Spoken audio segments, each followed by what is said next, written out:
Welcome back. You're watching Channel 1 News Hour. Now, tonight in a conversation with the government spokesman, that is spokesman Eric Kiraithe, you're focusing on disaster preparedness in the country in light of the Solai tragedy that has so far claimed the lives of 46 people.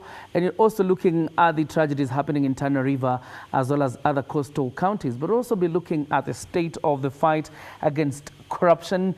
Let me just welcome Eric Kiraithe. Thank you very much for joining us tonight, and let's have this conversation. Let's start with the tragedies that have rocked the country and start with Solai. And my question would be, does the government or has the government ever had a strategy to deal with disaster? Yeah, certainly, sir. Thank you very much. Good evening, viewers. The government has a very clear strategy to deal with disaster. It's an old strategy. For example, if I give you an example of the current trends, government departments, especially national government departments in liaison with the county governments, have been working around the country, doing a lot of things, looking at the infrastructure in areas where it has been damaged, looking at how many bridges have been washed away. A lot of bridges have been washed away. In one county alone, like Nyeri, they are counting 45, 46 bridges of access road to villages and all that. In Turkana, in Korea, in Kwale, and all these other places, there are very many areas where people have been affected by floods. The government has also been carrying out a survey of areas with a potential for disaster and taking appropriate action, even if the action is as little as the chief putting somebody from Nyumba Kumi in a village path, so that children going to school, that person can advise on water levels. So the government has been doing a lot. It's only that maybe people do not understand what disaster preparedness is all about. In case of Solai, we must start from a very unfortunate premise. The frame of reference is that so far we have lost some 45 lives, and we are not sure whether that is the final figure. A lot of people have been misplaced. A lot of families, their property, they have been totally dispossessed by the water. And therefore, this is a disaster of higher magnitude. But we must be able to give it to the government in that what Kenyans don't realize, the units dealing with disaster preparedness is not one unit maybe in Nairobi, which is mobilized to move to a place of disaster, because if there is a disaster in Tana River or in Nanyuki or in Samburu, by the time these people reach there, the disaster will not be controlled, because the action when a disaster strikes is to mitigate the human suffering. And let me cut you short, because this is to save lives. I'll take you through a process so that you understand. Yes. So the government disaster management plan incorporates the government services in that particular area. In case of Solai, we had NYS, who have a big camp in Gilgil. We have the KDF, who are also in Gilgil and Nakuru. We have the National Police Service. And all these units actually responded almost immediately. Even the earliest photographs coming as early being taken before daybreak, it was clear that people were on the ground. Government agencies were on the ground. And that's why I want to ask Bwana Eric, because the question is, you say that the government was able to respond in time, and this time you're talking about agencies affiliated with the national government. But the reports we have is that it is the county government that responded very quickly, and number one, inefficiently so. And at one point in the middle of the night, the operation had to be called off because of what you would call darkness. Would you call that preparedness in terms of handling disaster? Well, I don't know especially what your expectations are. What you must realize is that a disaster like the breaking of the dam does not give you advance notice. That is one. The second thing you must understand in the scene of any disaster, the procedures are that make safe, so that you don't get people getting into the disaster zone and adding on to the number of casualties.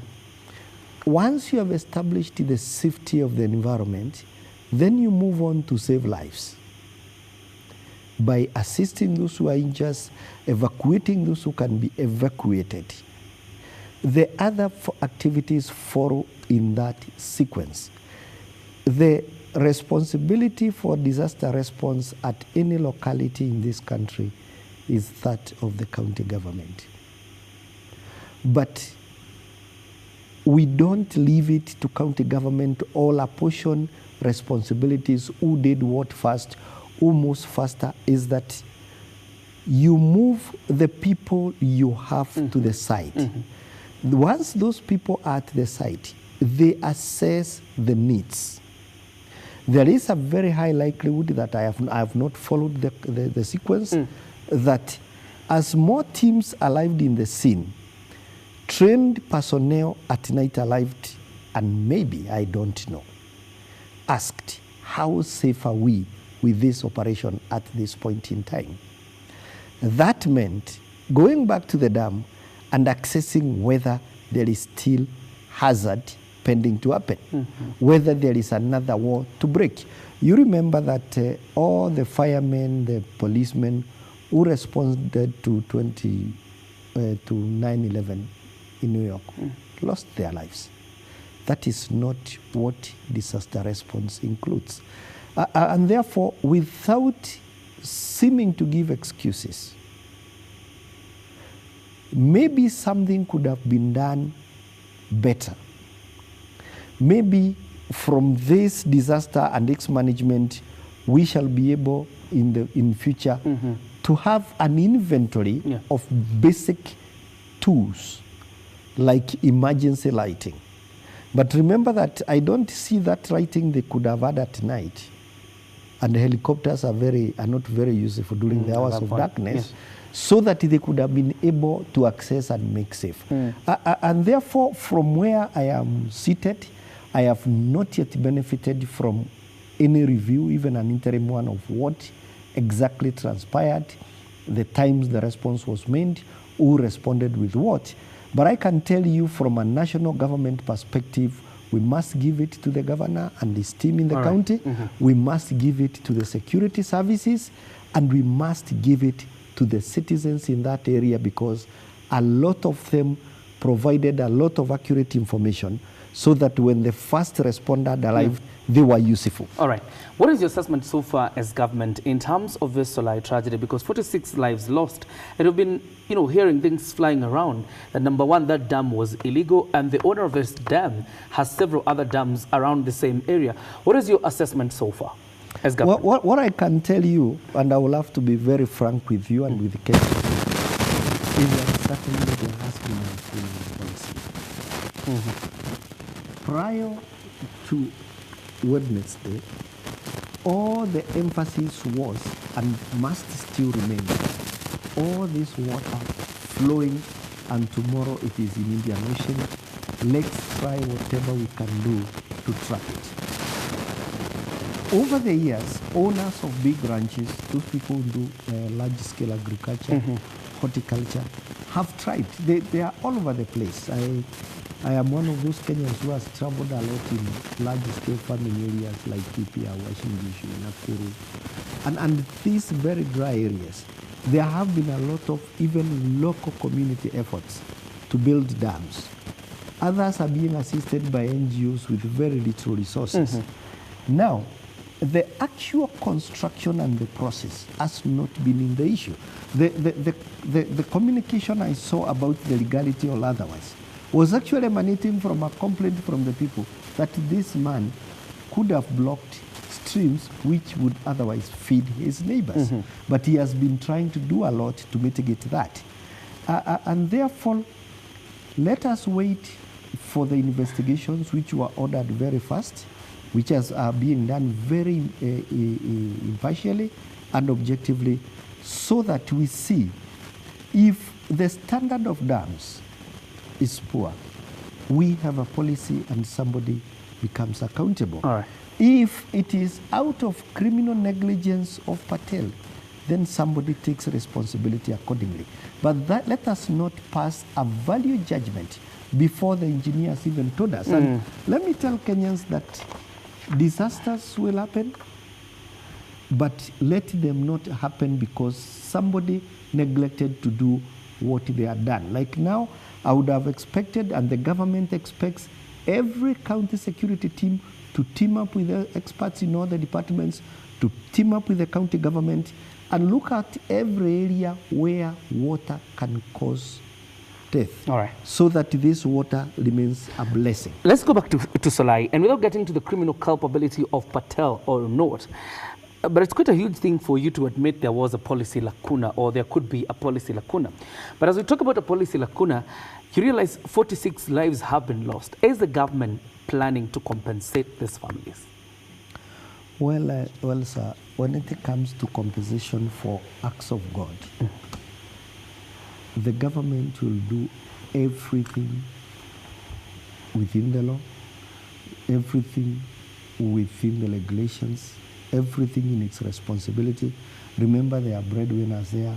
Remember, there are orphans here, to ensure that every Kenyan who was affected by the tragedy will get education, will be able to get medical. Let us not concentrate on matters of compensation because nothing can compensate human life. Yeah, let's not think about money all the time, but everything will be done. And where legally compensation is appropriate, then it will be done. But the focus of the government is a return to normalcy, alleviating the suffering of those who lost breadwinners, those who lost houses. And don't ask me why it has taken too long to build back the houses. If I asked you how much is required today to build those houses, you wouldn't know. So the government officers are on the ground looking at every reasonable effort to ensure that no citizen continues to suffer out of this disaster or any other disaster. And that involves Tana River and other counties that are affected by floods. It involves the entire country. All right. Yes. Let's get to this alleged scandal at the NYS, 10 billion shillings. The country doesn't appear to have so much faith that the government can do anything, simply because there was a 1.8 billion shilling scandal. Josephine Kabura is still walking. Well, I wish the government could pick these guys and take them to committee. But Eric, your government? What I am telling you is that as a government, we have not gone for those investigations today. The investigations have been going on for quite a while now. Quite a bit of progress has been made in that direction. What I would want to tell Kenyans is that the government of President Uhuru Kenyatta is getting very irritated and getting very impatient with people who are employed in public service and who decide to steal public funds. Let us wait for these investigations to be concluded. What we expect as a government is that so far, the Director of Public Prosecutions and the Director of Criminal Investigations are doing a good job. We hope that immediately they conclude the investigations. I don't know on what authority you are talking about 10 billion. That is why I use the word those alleged. People will be found culpable and are taken before court. Let us see the vigor we have seen our judiciary capable of in dispensing of this matter. One, to recover public funds, because if indeed 10 billion was stolen, a quarter of that money can make life very normal in Solai. It can also build 1 or 2 more dams so that we don't continue donating water into the Indian Ocean. It can go into our big 4, and priority should be recovery of lost public funds and then punishment of those who stole. And let us not be bogged down in theories about criminal justice, in capacity for litigation, so that we continue frustrating the public. I think everybody, every institution must appreciate at the position at which Kenya is today in terms of unemployment, in terms of our housing, in terms of food security, and appreciate that any theft of public fund should be dealt with swiftly, and the punishment and action thereof should be deterrent. Very quickly, because we need to give room to business, and the question we're having tonight, because the president has had a very strong stance against corruption, and what so far is in model democracies or in other jurisdictions, once a scandal as this, even if it is alleged, a scandal of such magnitude, the people mentioned resign from office immediately to allow room for investigations. Is it probable, or is it okay that people should continue being investigated while they still hold public office? Well, for a fact, you and I don't even know who exactly is being investigated. But there are people being investigated. And pointing fingers, I don't want to ask you, whom do you have in mind? But let us believe that the investigations will be concluded. Let us have trust in our investigative agencies. Let us also have trust in our judiciary, and let us not believe that any time somebody comes out and says 10 billion has been stolen, that 10 billion has been stolen.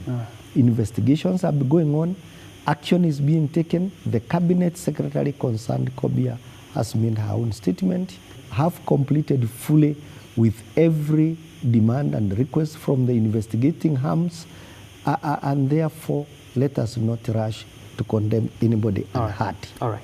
Eric Kiraithe, always a pleasure to engage you, and thank you very much for joining us tonight. Unfortunately, that's just where we put a cap on the interview tonight, but be sure we shall continue to engage other stakeholders, including government, from where Eric Kiraithe comes from, that we're able to understand these issues, and most importantly, again, the interest of the Kenyan public. Regina Manyara Gitau is up next with business.